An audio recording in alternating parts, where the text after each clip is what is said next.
Standing in a sea of mountains, Mount Olympus houses a pantheon of gods. If you weren't looking for it, it'd be hard to pick this mountain out of the range. In fact, much like the mountain itself, the Grecian gods did not present anything special.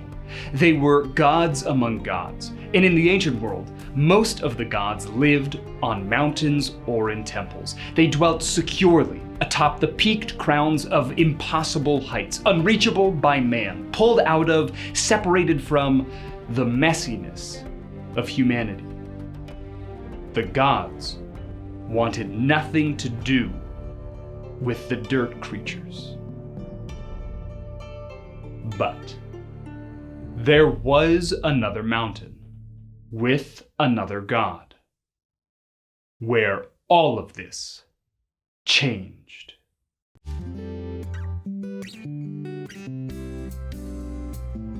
Situated between the Egyptian desert and the wilderness of the Negev lay a small but formidable peninsula about the size of West Virginia.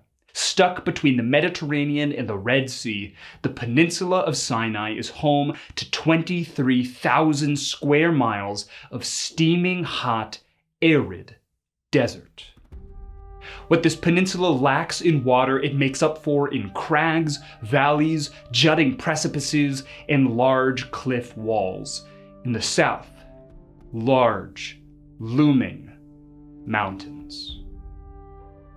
And on one of the mountains is the very place where God broke through his creation and gave his law to the people of Israel and to Moses, the man of God. But this God did not stay high up in the mountains. He descended into the camp of Israel and dwelt among his people. No longer was the God of creation unreachable for his people. They did not have to ascend and descend thousands of feet of stone and rock with provisions to meet their God. Moses only needed to stand at the tent of meeting, and God would flourish around him in a cloud of smoke. That's why it was the highest honor to be a part of the tribe of Levi.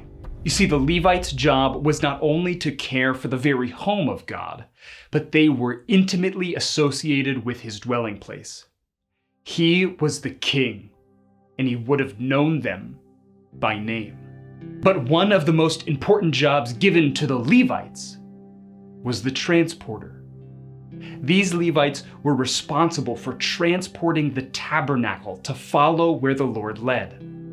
Their job was to know the Lord so intimately that they would move when he moved, and they would stop when he stopped.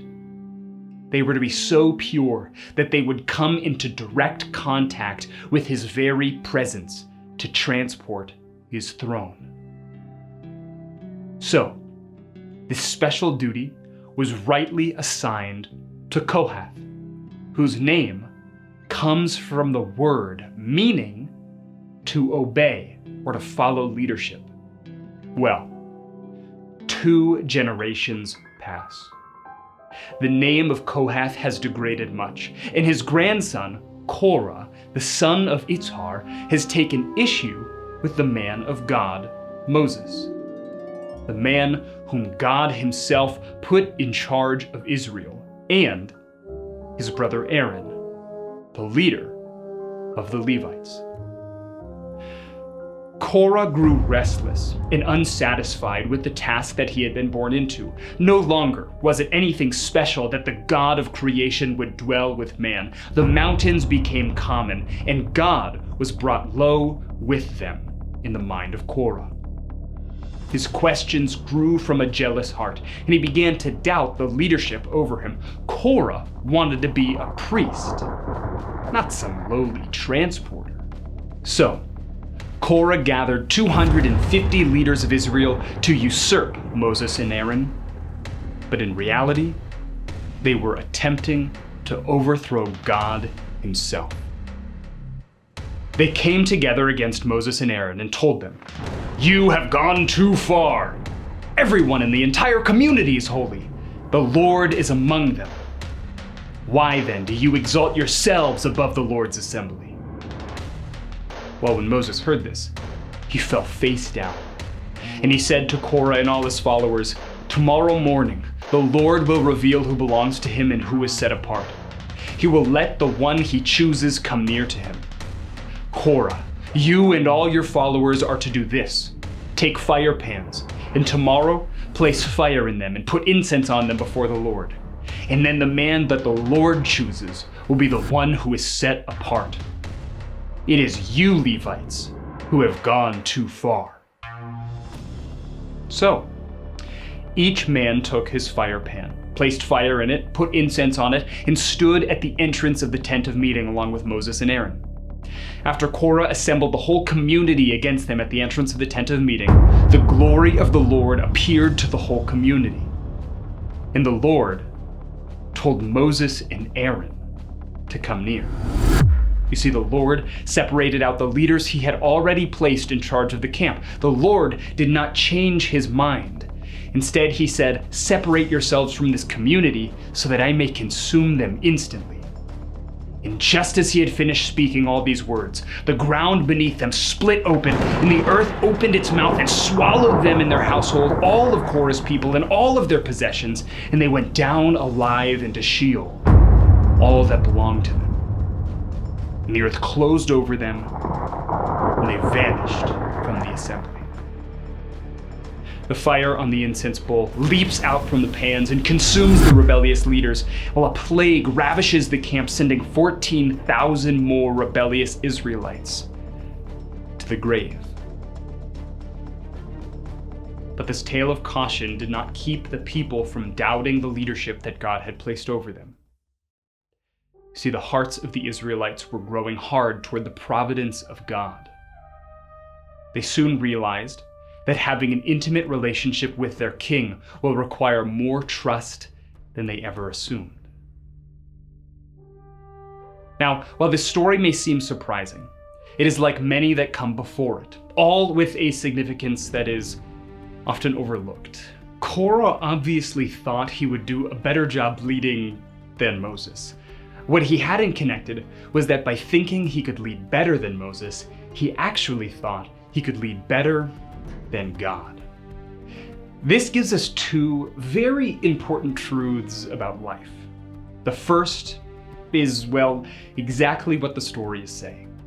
The story is saying that we ought to trust the people, circumstances, and positions that God has put us in. What this tale is not saying is that we stay in wrongful, abusive, or harmful situations under the false pretense of holiness or righteousness. You see, in fact, some 1,500 years later, the apostle Jude will connect the rebellion of Korah to false teachers.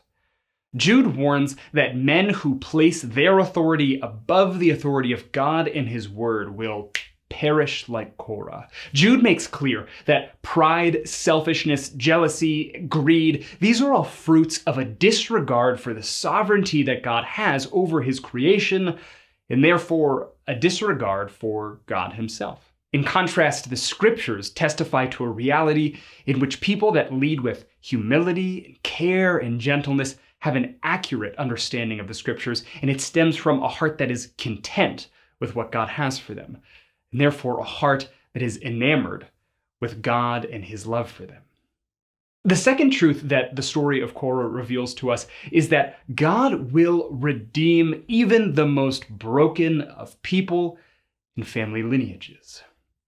It'll be 7 generations after Korah's rebellion when a prophet rises out of the ash heap of Israel's judges. He's the last in a long line of judges who fail to uphold God's law properly, and his name is Samuel. And he's a Korahite.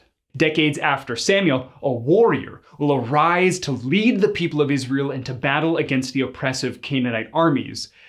David, he will recruit a band of Korahites to help him in his quest for justice. And boy, do they help. Lastly, it is this same family of Levites who will compose 11 poems of God. Because, you see, during the reign of David, it's the Korahites who begin to make music in the tabernacle. It's the Korahites who lead the songs of praise in God's very presence. You see, the sins that you bear from your ancestors have no sway on God's electing purposes. In fact, he often takes the most delight in redeeming that which is most broken. That's why you ought to pay special attention next time you read the scriptures and you see the word Korah. Remember his rebellion. Remember his name and how it comes from the word meaning to obey. But most of all, remember God's promises. His promises to redeem creation in that which is broken. This was Bible Unbound. We'll see you next time.